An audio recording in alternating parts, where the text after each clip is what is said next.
Okay, guys, we're going to do a little necktie action. It's actually a lapel strangle along with the triangle choke, or the triangle strangle, Sankaku Jime.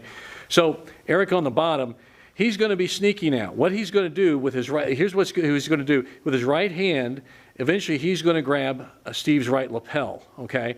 And he'll do the choke. But to set that up, this is very deceptive on the bottom guy's part. So he's fighting off out of his guard, he's working, and with his left hand he just grabs the lapel, the right lapel. And don't pull it very much, just what you want to do is straighten it, like pull it like a rope. All right, now that opens it up. Now you notice he doesn't overtly try to start his triangle.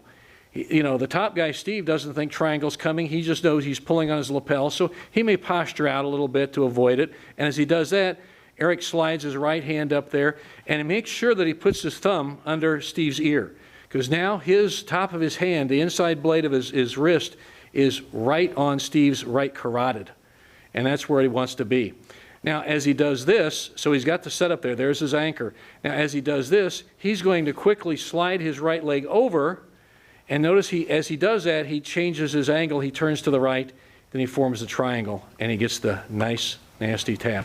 Now watch what he does. He does a little quicker grab. Okay, he reaches through. Now as he reaches through, he turns. Notice he turned to his right a bit, and as he did that, he swung his leg over the shoulder, formed the triangle, and he got it.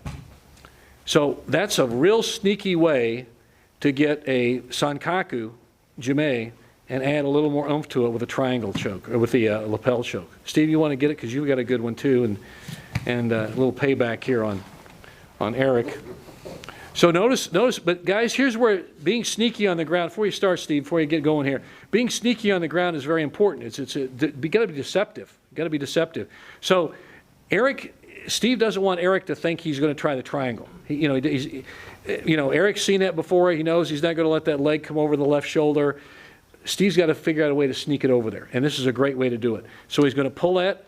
You're going to get there. Okay, swing it across. Now he's going to swing it across, and he can form the triangle. And there he's got the Sankaku Jime with the lapel. It's very, very sneaky. In our world on the ground fighting, sneaky is what we like, okay? Don, can you add anything to that? Because we've been coaching the guys in this, and we've been having a lot of fun with it tonight.